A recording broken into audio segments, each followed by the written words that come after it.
Welcome again to Forensically Speaking. This is our final module, and this is a course that is brought to you by the International Association of Trauma Professionals. My name is Harry Morgan, and as in any case, when you're completing a house, you've got to have a walkthrough. And we've completed now the construction and the building of a forensic mental health assessment. Let's do a walkthrough. And so let's take it right to the course. And it's a lot of work to get to where you are, I think you'll have to admit. Yeah.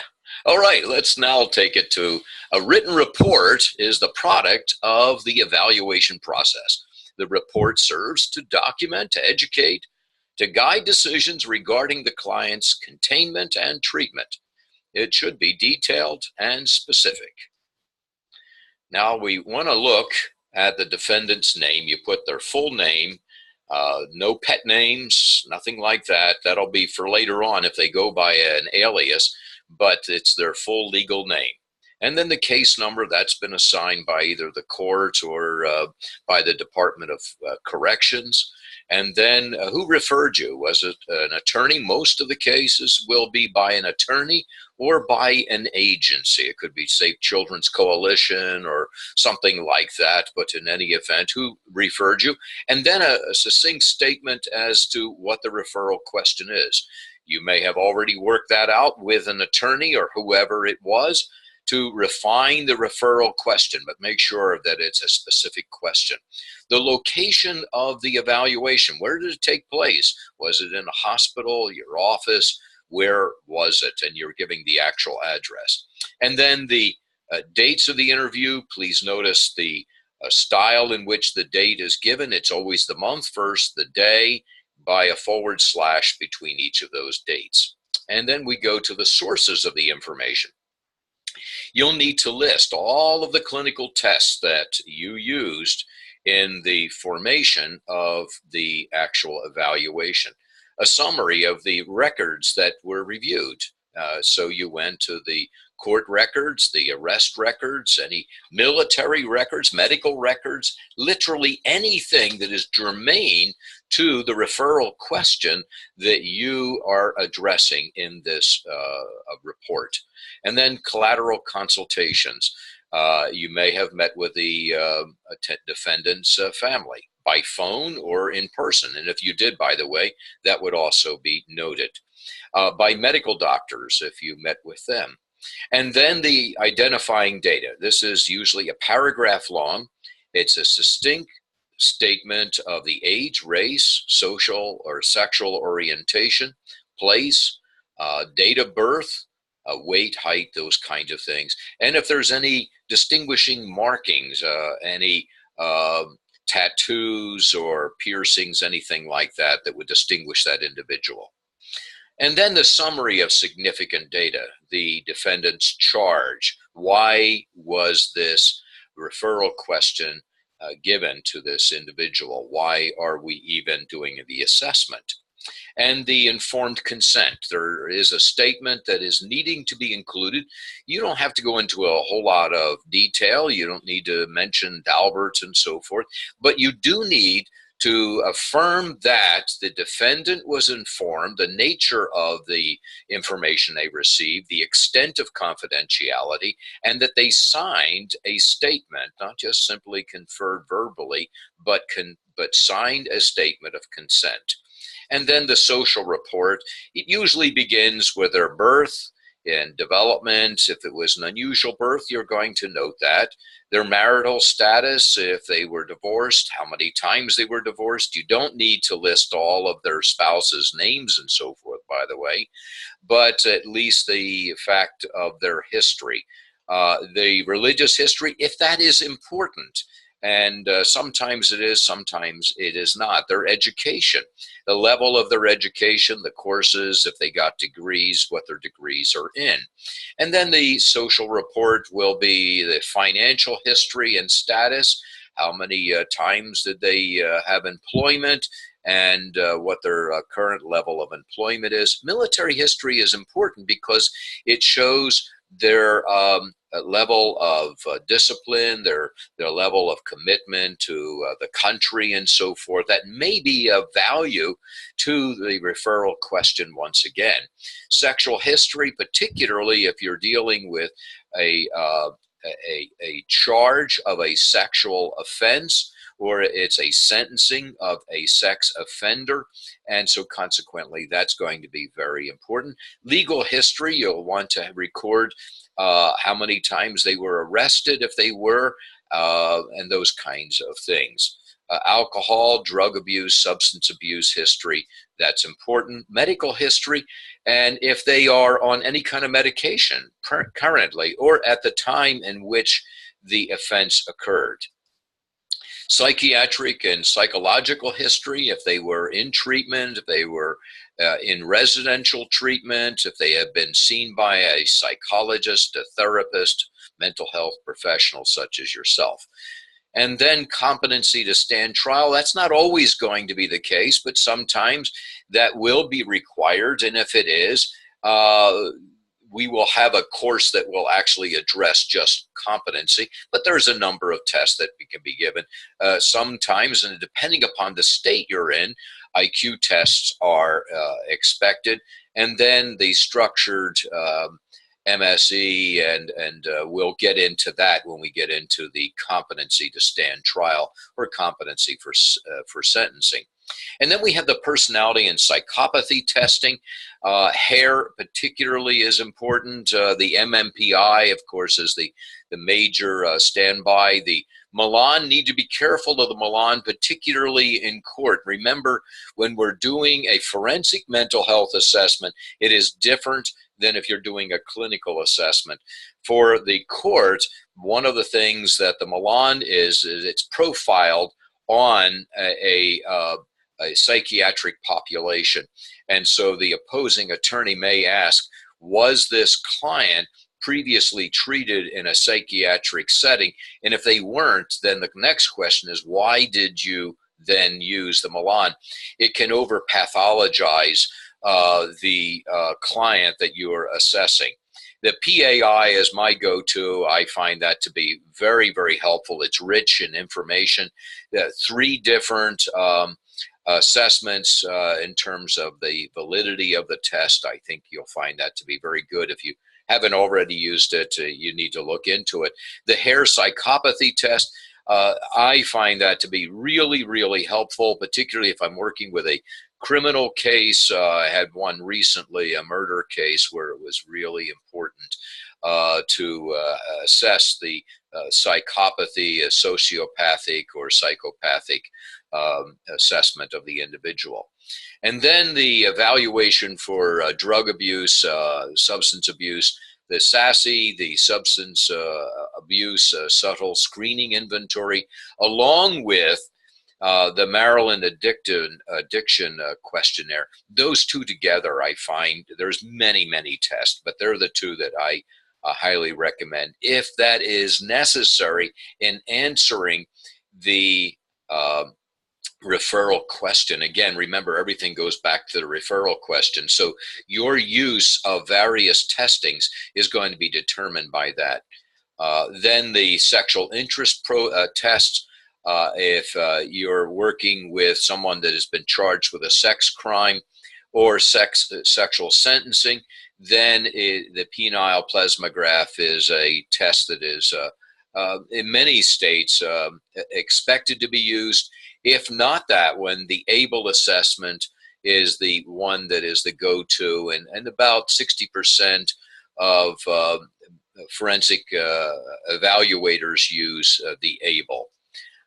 Then there's the psychometric tests that are used for sexuality, particularly if you're working with a sexual charge, and the acute 2007 static 99R is a standard.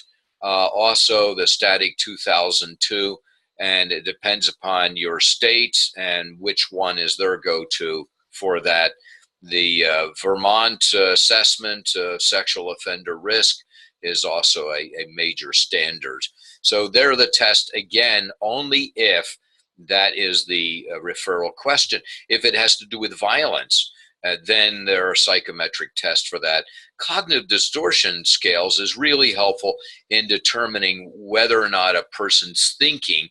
Do they see themselves as a victim? Do they have some major distortions? The assessing risk for violence is really helpful. The state trait anger, especially if there is domestic violence or if they have an anger management problem, I find that test to be extremely helpful. And then the go-to that many have used is the sexual violence risk, really very, again, very, very helpful. Be able to defend why you use the test that you used, and don't use tests that you don't need or tests that are redundant and accomplishing what the other tests also do.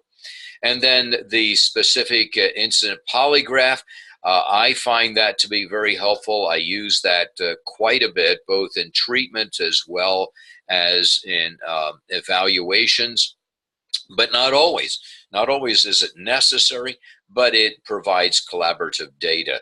So that is also another. And then the final is the mental status examination. And you're looking to see the appearance, mood, and effect. Are they congruent? Orientation. Are they oriented to time and place, person, and so forth? Intellectual functioning and cognition. And if you perceive that there is a problem in that area, then you may need to send them for a either neurological evaluation or, depending upon your own skill level, a neuropsych eval to determine if they are able actually to function carefully. Judgment, insight, judgment about things around them, their environment, and making wise, proper, healthy, acceptable decisions. Insight, more reflective of internal and what's going on inside of them. Lethality, is there a concern about suicidality or homicidality? So we want to assess that, and to have stated in your report that there is no evidence of either or, there is, and why you have determined that. So that brings you to that. Now the next is your clinical impressions, and now we use only the axis 1 and 2. And so you're looking at clinical and then personality mental disorders. You're also using the F scale. And so you'll be using more and more of the ICD-10 and soon the 11. Your prognosis, what is the amenability of treatment? Is the individual open to treatment? Are they also a good candidate for treatment? Why do you conclude that? And so your prognosis, that's important for the court to know, or whoever the agency is that is asking for the referral question. Statements regarding the incident offense. In other words, the actual offense that occurred. And you're walking through that with the defendant. Let's say there is a police report. The police have provided you with a dialogue of their interview with the client, and they have made some very self-incriminating statements. Well, it's wise for you to walk through with the defendant what it was and what is the response to even their statement. It may allow, in a different context, for them to explain themselves better. So you're going to walk through that. Again, I am hitting all of the various possibilities that may be included in your forensic mental health assessment. That doesn't mean that necessarily you would be including it in yours, but if it was a criminal case, more than likely, if it had to do with something that maybe was a sex offender trying to get custody of their child, you may want to go through the statements that regard the incident offense. And then, of course, not you're just going through it, but there are the responses to the charge. And then you have the summary. The summary is actually where you take the entire forensic mental health assessment and you're putting that now as to what is it all saying.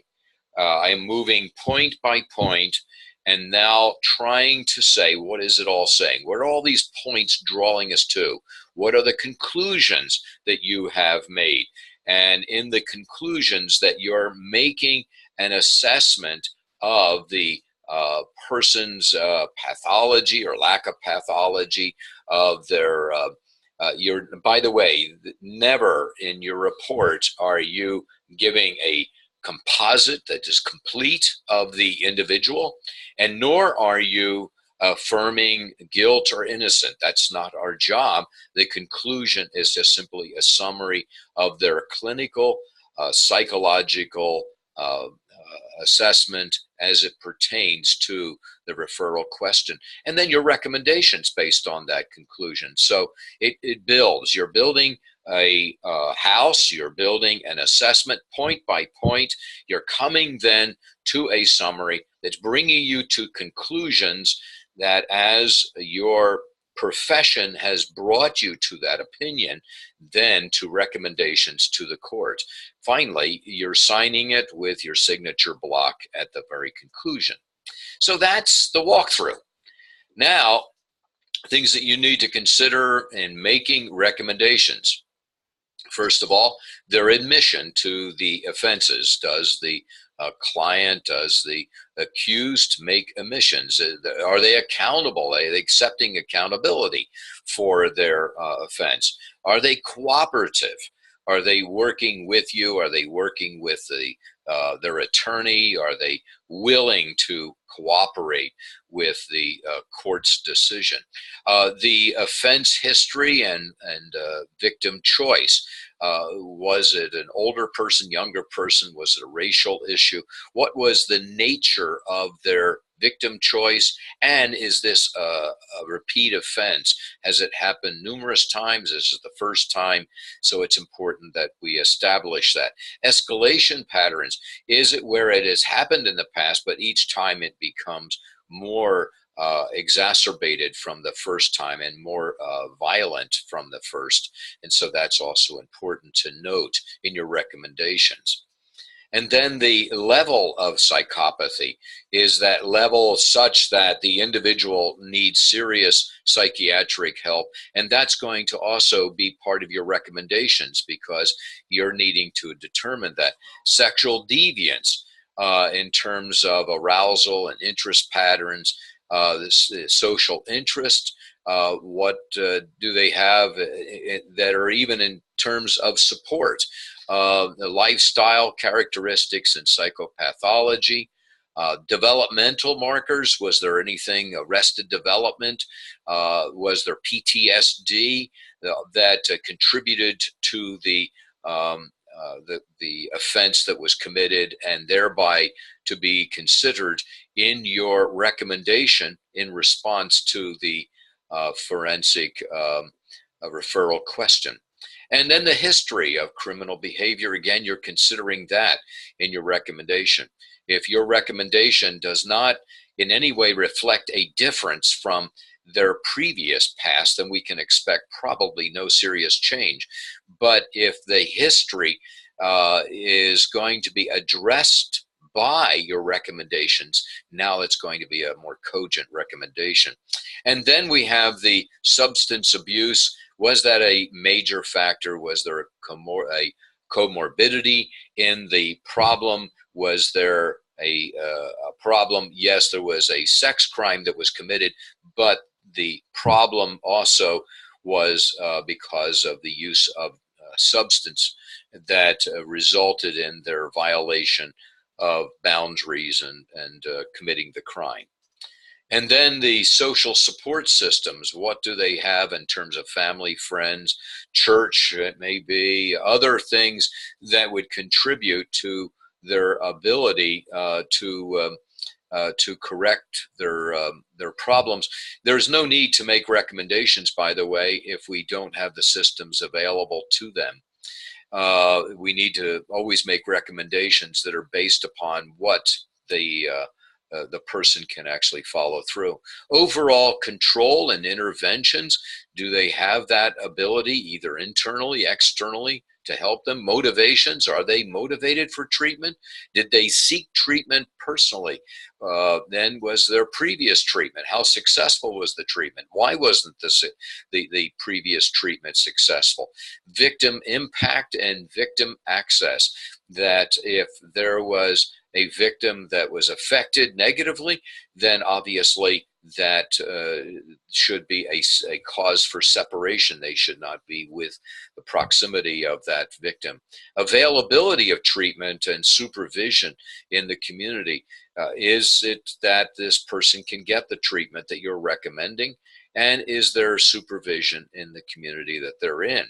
So there are the considerations. We have then also assessment of treatment needs for coexisting conditions.